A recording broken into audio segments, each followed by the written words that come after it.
2026 সালের নির্বাচনের ফলাফল ঘোষণার পর থেকেই সোশ্যাল মিডিয়ায় একটা নাম নিয়ে ঝড় উঠেছে, ডক্টর এহসানুল হক মিলন। চাঁদপুর 1 আসনে তার বিজয়ের খবর আসতেই জেনজি বা বর্তমান প্রজন্মের শিক্ষার্থীদের কপালে যেন চিন্তার ভাঁজ পড়ে গেছে। ফেসবুকের কমেন্ট বক্সে হাহাকার, কেউ কেউ তো ভয়ে অস্থির, বলছে ভাই ডিজিটাল যুগে একটু ডিজিটাল মেশিনে নকল টকল করার প্ল্যান ছিল, কিন্তু উনি আসলে তো সব প্ল্যান চৌপাট। আসলেই কি তাই?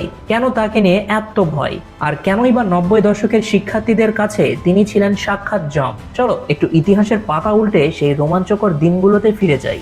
এহসানুল হক মিলন তিনি কেবল একজন রাজনীতিবিদ নন, তিনি চাঁদপুরের সেই কৃতি সন্তান যিনি বিদেশের আয়েশি জীবন, নিশ্চিত ভবিষ্যৎ আর ক্ষমতাধর মার্কিন নাগরিকত্ব সবকিছু ত্যাগ করে ফিরে এসেছিলেন শুধু দেশের টানে। 1996 সালে প্রথম সংসদ সদস্য এবং 2001 সালে আওয়ামী লীগের হেভিওয়েট প্রার্থীকে হারিয়ে তিনি মন্ত্রিসভায় জায়গা করে নেন। প্রমাণ করেছিলেন ব্যক্তিগত সুখের চেয়ে দেশের সেবা তার কাছে অনেক বড়।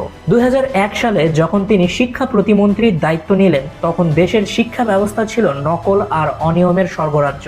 পরীক্ষার হলে কলম পেন্সিলের সাথে আরেকটা জিনিস নেওয়া কমন ছিল, সেটা হলো নকলের চিরকুট। কারো কোমরে, কারো মোজার ভেতরে, আবার কারো জ্যামিতি বক্সে। পরীক্ষার কেন্দ্রের বাহিরে নকল সরবরাহকারীদের ভিড় দেখে মনে হতো যেন কোনো হাট বসেছে। ঠিক সেই সময় দৃশ্যপটে হাজির হলেন মিলন সাহেব। শুরু হলো তার বিখ্যাত অপারেশন নকল মুক্ত।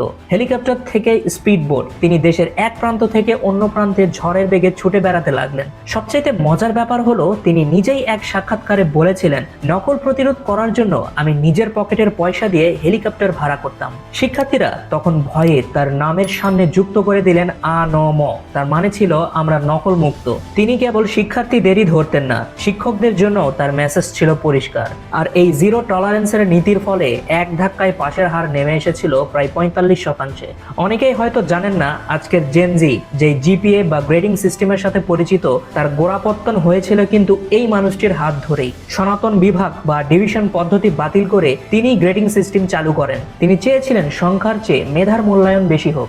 আজ 2026 সালে দাঁড়িয়ে দেশের শিক্ষা ব্যবস্থা যখন আবারও সংকটে, যখন প্রশ্ন ফাঁস আর অব্যবস্থাপনায় শিক্ষার্থীদের ভবিষ্যৎ দুলছে, তখন সাধারণ মানুষ আবার সেই আয়রন ম্যানকেই খুঁজছে।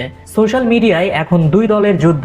এক দল বলছে উনি থাকলে তো পাশ করাই কঠিন হবে, অন্য দল বলছে দেশের শিক্ষাকে বাঁচাতে ওনার মতো জমকেই দরকার। ভয় নয়, বরং 2026 সাল হতে পারে শিক্ষার মানোন্নয়নের বছর। ফাঁকিবাজির দিন শেষ করে আসল মেধার মূল্যায়নে এহসানুল হক মিলন কি পারবে নতুন ইতিহাস গড়তে? নকলমুক্ত বাংলাদেশ আর কর্মমুখী শিক্ষার সেই স্বপ্ন কি আবারও পূরণ হবে?